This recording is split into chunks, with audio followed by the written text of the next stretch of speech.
Capítulo 3 A Boa Nova aos Homens. Uma vez na terra, o diabo não perdeu um minuto. Deu-se pressa em enfiar a cogula beneditina como hábito de boa fama e entrou a espalhar uma doutrina nova e extraordinária com uma voz que reboava nas entranhas do século.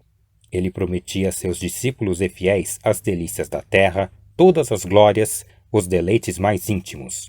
Confessava que era o diabo, mas confessava-o para retificar a noção que os homens tinham dele e desmentir as histórias que a seu respeito contavam as velhas beatas. Sim, eu sou o diabo, repetia ele. Não o diabo das noites sulfúreas, dos contos soníferos, terror das crianças, mas o diabo verdadeiro e único, o próprio gênio da natureza. A que se deu aquele nome para arredá-lo do coração dos homens. Vede-me gentil e airoso, sou o vosso verdadeiro pai. Vamos lá, tomai daquele nome inventado para meu desdouro, fazei dele um troféu e um lábaro, e eu vos darei tudo. Era assim que falava, a princípio, para excitar o entusiasmo, espertar os indiferentes, congregar, em suma, as multidões ao pé de si.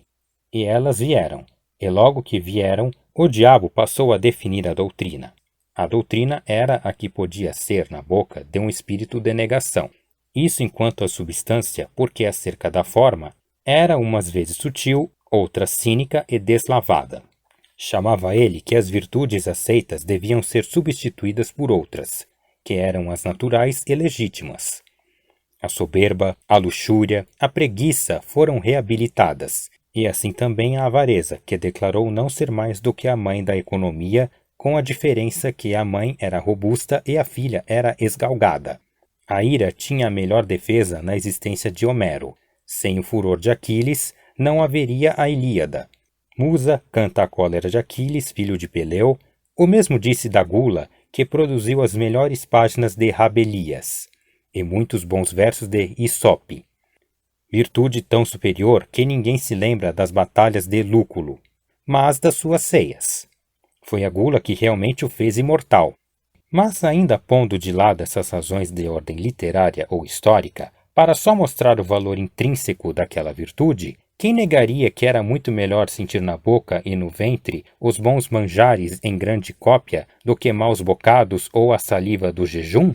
Pela sua parte, o diabo prometia substituir a vinha do Senhor, expressão metafórica, pela vinha do diabo, locução direta e verdadeira, pois não faltaria nunca aos seus com o fruto das mais belas cepas do mundo. Quanto à inveja, pregou friamente que era a virtude principal, origem de propriedades infinitas, virtude preciosa que chegava a suprir todas as outras e ao próprio talento. As turbas corriam atrás dele entusiasmadas. O diabo incutia-lhes a grandes golpes de eloquência toda a nova ordem de coisas, trocando a noção delas, fazendo amar as perversas e detestar as sãs. Nada mais curioso, por exemplo, do que a definição que ele dava da fraude. Chamava-lhe o braço esquerdo do homem, o braço direito era a força, e concluía: muitos homens são canhotos, eis tudo. Ora, ele não exigia que todos fossem canhotos, não era exclusivista. Que uns fossem canhotos, outros destros, aceitava a todos menos os que não fossem nada. A demonstração, porém, mais rigorosa e profunda foi a da venalidade. Um casuísta do tempo chegou a confessar que era um monumento de lógica. A venalidade, disse o diabo, era o exercício de um direito superior a todos os direitos.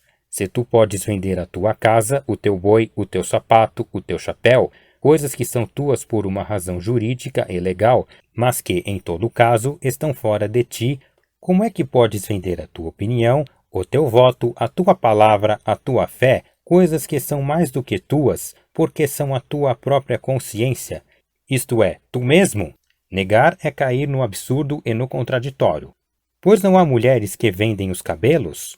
Não pode um homem vender uma parte do seu sangue para transfundi-lo a outro homem anêmico? E o sangue e os cabelos, partes físicas, terão um privilégio que se nega ao caráter, à porção moral do homem?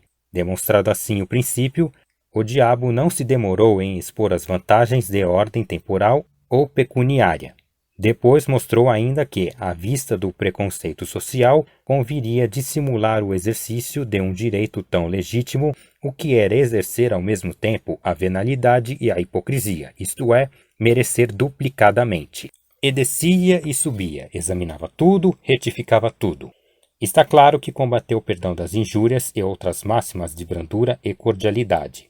Não proibiu formalmente a calúnia gratuita, mas induziu a exercê-la mediante retribuição ou pecuniária ou de outra espécie. Nos casos, porém, em que ela fosse uma expressão imperiosa da força imaginativa e nada mais, proibia receber nenhum salário, pois equivalia a fazer pagar a transpiração. Todas as formas de respeito foram condenadas por ele como elementos possíveis de um certo decoro social e pessoal, salva, todavia, a única exceção do interesse. Mas essa mesma exceção foi logo eliminada pela consideração de que o interesse, convertendo o respeito em simples adulação, era este o sentimento aplicado e não aquele. Para arrematar a obra, entendeu o diabo que lhe cumpria cortar toda a solidariedade humana. Com efeito, o amor do próximo era um obstáculo grave à nova instituição. Ele mostrou que essa regra era uma simples invenção de parasitas e negociantes insolváveis. Não se devia dar ao próximo senão indiferença, em alguns casos, o ódio ou o desespero. Chegou mesmo à demonstração de que a noção de próximo era errada e citava esta frase de um padre de Nápoles, aquele fino e letrado Galliani que escrevia a uma das marquesas do antigo regime: "Leve a brecha ao próximo, não a próximo." A única hipótese em que ele permitia amar ao próximo era quando se tratasse de amar as damas alheias, porque esta espécie de amor tinha a particularidade de não ser outra coisa mais do que o amor do indivíduo a si mesmo. E como alguns discípulos achassem que uma tal explicação por metafísica escapava à compreensão das turbas, o diabo recorreu a um apólogo. 100 pessoas tomam as ações de um banco para as operações comuns, mas cada acionista não cuida realmente senão de seus dividendos. É o que acontece aos adúlteros. Este apólogo foi incluído no livro da sabedoria.